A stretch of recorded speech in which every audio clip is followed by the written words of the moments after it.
Different Minds, Equal Dreams, an art exhibition by Tanisha Krishnan Rajesh. Join us in Coimbatore. திமுகவில் அதிரடி மாற்றமாக மாவட்ட செயலாளர்களின் அதிகபட்ச வயது 70 நிர்ணயம் செய்யப்பட்டுள்ளது. மாவட்ட செயலாளர்கள் எண்ணிக்கையும் 110 அதிகரிக்கப்பட்டிருக்கிறது. செயற்குழு கூட்டத்தில் எடுக்கப்பட்ட முடிவுகள் பற்றி விவரிக்கிறார் எமது செய்தியாளர் ரமேஷ்.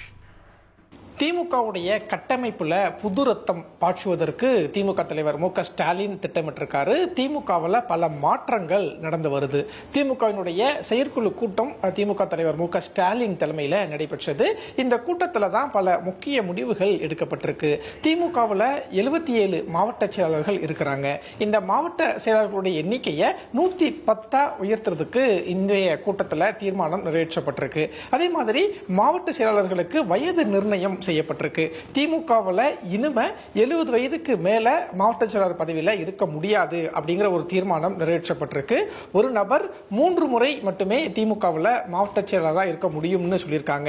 அதே மாதிரி திமுகவில் கிளைக்கழக செயலாளர் 45 வயதுக்கு மேல இருக்க முடியாது. ஒருத்தர் 2 முறை கிளைக்கழக செயலாளராக இருக்கலாம் அப்படின்னும், பேரூர் கழக செயலாளருக்கும் பகுதி செயலாளருக்கும் 60 வயது நிர்ணயம் பண்ணியிருக்கிறாங்க. 2 முறை அந்த பதவியில் இருக்கலாம் அப்படின்னு சொல்லியிருக்கிறாங்க.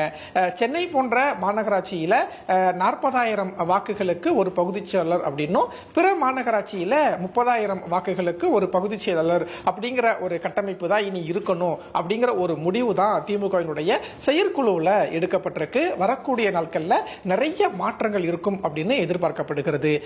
திமுக செயற்குழு கூட்டத்தில் திமுக தலைவர் மு.க.ஸ்டாலின் பேசும்போது நிறைய விஷயங்களை சொல்லியிருக்காரு. அதாவது திமுக பார்க்காத தோல்வியும் இல்லை, திமுக பார்க்காத வெற்றியும் இல்லை அப்படிங்கிற செய்தியை சொல்லியிருக்காரு. இப்ப இருக்கக்கூடிய நாட்களை திமுகவினுடைய கட்டமைப்பை பலப்படுத்தக்கூடிய கால அவகாசமா தான் நம்ம பார்க்கணும் அப்படின்னு திமுக தலைவர் மு.க.ஸ்டாலின் செயற்குழு கூட்டத்தில் பேசியிருக்காரு. அதே மாதிரி திமுக நிர்வாகிகள் சிலர் எதிர்கட்சிக்காரங்க கிட்ட சிரித்த முகத்தோடு பேசுறாங்க. ஆனா திமுக காரங்க கிட்ட அந்த சிரித்த முகத்தோடு பேசுறது இல்லை அப்படிங்கிற தகவல்லாம் வருது அப்படிங்கிற ஒரு வேதனையையும் இன்றைய செயற்குழு கூட்டத்தில் திமுக தலைவர் மு.க.ஸ்டாலின் பேசியிருப்பதை பார்க்க முடிகிறது. புதிய நிர்வாகிகள் பலர் இப்ப பொறுப்புக்கு வரப்போவதாகவும், இளைஞர்கள் மகளிரை முன்வைத்த அந்த பொறுப்புகள் எல்லாம் மாற்றப்படும் அப்படிங்கிற தகவல் தான் திமுக வட்டாரத்தில் கிடைக்கப்பெறுது. அதே மாதிரி திமுக மிக விரைவில் கம்பேக் கொடுக்கும், மீண்டு வருவோம் அப்படிங்கிற செய்தியை செயற்குழு கூட்டத்தில் திமுக தலைவர் மு.க.ஸ்டாலின் பேசியிருக்கிறாரு. இப்ப செய்யக்கூடிய மாற்றம் அப்படிங்கிறது அடுத்த 100 ஆண்டுக்கான திமுக கட்டமைப்பை வலுவா வைக்கக்கூடிய ஒரு மாற்றமா தான் அந்த இப்ப செய்யக்கூடிய மாற்றங்கள் எல்லாம் இருக்கும் அப்படின்னு சொல்லியிருக்காரு.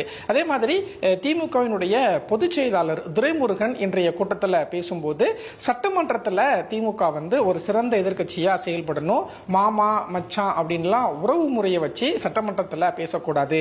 சட்டமன்ற நடவடிக்கை செயல்பாடுகள் எல்லாம் பார்க்கும்போது நல்ல வேளை திமுக தலைவரும் நானும் சட்டமன்றத்துக்கு வரல அப்படின்லாம் என்ன தோணுது. அதனால திமுக சட்டமன்றத்தில் மக்கள் பிரச்சனை பத்தியும் சிறந்த எதிர்கட்சி அப்படிங்கிற வகையிலையும் செயல்படணும் அப்படின்னு சொல்லியிருக்காரு. இப்படியாக திமுகவினுடைய செயற்குழு கூட்டம் நடந்து முடிந்திருக்கிறது. விரைவில் கிளைக்கழக செயலாளர் முதல் மாவட்ட செயலாளர் வரைக்கும் பல மாற்றங்களை திமுக கொண்டு வர போறாங்கிறத பார்க்கிறோம். அதே மாதிரி திமுகவில் முன்னாள் அமைச்சர்கள் ஏவா வேலு, ரகுபதி, செஞ்சி மஸ்தான், ஆர் காந்தி இவங்க எல்லாருமே 70 வயதை தாண்டிட்டாங்க. இப்ப அவங்க எல்லாம் மாவட்ட செயலாளர் இருக்கிறாங்க. இப்படி 13 மாவட்ட செயலாளருடைய பதவி விரைவில் அவங்க பதவியை இழக்க போறாங்க. மூத்தவர்கள் முன்னாள் அமைச்சர்கள் மாவட்ட செயலர் பதவியை இழக்கும் போது சிலருக்கு மாநில அளவில் பொறுப்பும், சிலருக்கு மாவட்டத்தில் அவைத்தலைவர் போன்ற பொறுப்பும் வழங்கப்படும் சொல்லியிருக்கிறாங்க. விரைவில் திமுகவில் உட்கட்சி தேர்தல் வரப்போகுது. அப்போ மாநில அளவிலையும் பல மாற்றங்கள் இருக்கும் அப்படின்னு தான் திமுக வட்டாரத்தில் சொல்றாங்க. Different Minds, Equal Dreams, an art exhibition by Tanisha Krishnan Rajesh. Join us in Coimbatore.